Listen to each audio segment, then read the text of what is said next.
Dalam nama Bapa dan Putra dan Roh Kudus. Amin. Shalom saudara-saudari, selamat bertemu kembali melalui santapan firman Tuhan hari ini, Selasa 1 Jun 2021. Injil untuk renungan kita pada hari ini ialah Markus bab 12 ayat 13 hingga 17. Mari kita sama-sama dengarkan.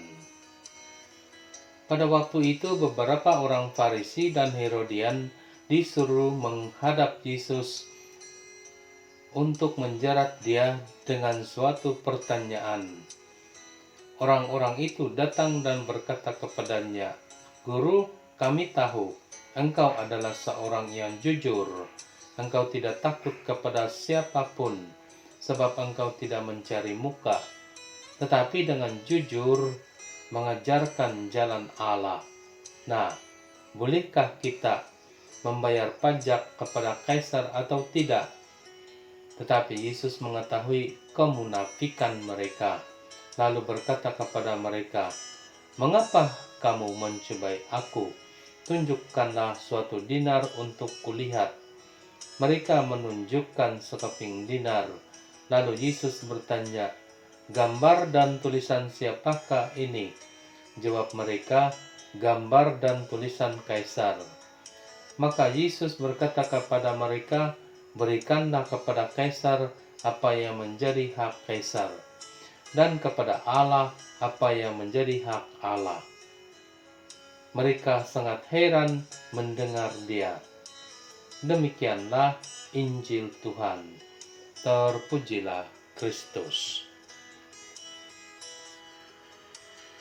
Saudara-saudari, pertama-tama sebentar berlalu dalam Injil kita mendengar orang jujur tidak takut kepada siapapun.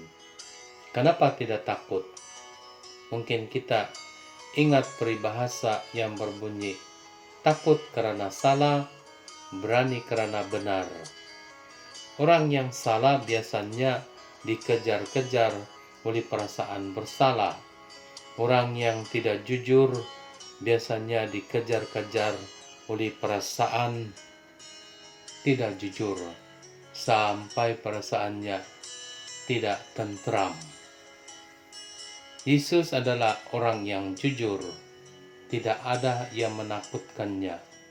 Dengan demikian, kualiti kejujuran sungguh membawa berkat dalam hidup. Keberanian karena benar membuka jalan ke arah sesuatu yang konkret yang dapat menyelesaikan permasalahan bila digabungkan dengan kebijaksanaan. Yesus dengan mudah terlepas dari jerat orang-orang Farisi dan Herodian oleh karena Yesus jujur dan bijaksana yang dapat memperhatikan keadilan juga. Dalam apapun, Yesus melihat secara menyeluruh terhadap Allah, terhadap manusia, terhadap kerajaan Allah atau terhadap kerajaan duniawi. Ada cara pemerhatiannya. Cara pemerhatian untuk kesemuanya ialah dengan memberikan apa yang wajar mengikut hak-hak tertentu. Hari ini kita mendengar dengan jelas Yesus berkata, "Berikanlah kepada Kaisar apa yang menjadi hak Kaisar, dan kepada Allah apa yang menjadi hak Allah." Begitulah adunan tanggung jawab sebagai pengikut Yesus. Kita perlu bertanggung jawab terhadap kerajaan di dunia yang kita tinggal, dan kita perlu bertanggung jawab terhadap kerajaan Allah.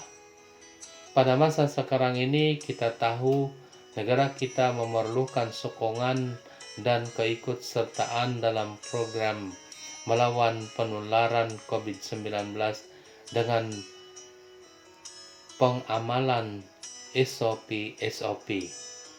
Itulah yang konkret yang harus kita lakukan. Itulah message firman Tuhan yang utama bagi kita pada hari ini. Bagi Allah, kita persembahkan kepadanya dengan syukur apa-apa kesempatan yang membawa berkat dengan menggunakan sebaik-baiknya masa yang ada agar dapat memuliakan Tuhan. Dan yang sangat penting, agar kita mengalami dan menikmati kebaikan bersama melalui pelayanan kepada Tuhan dan sesama kita. Tuhan yang memberkati, dalam nama Bapa dan Putra dan Roh Kudus. Amin.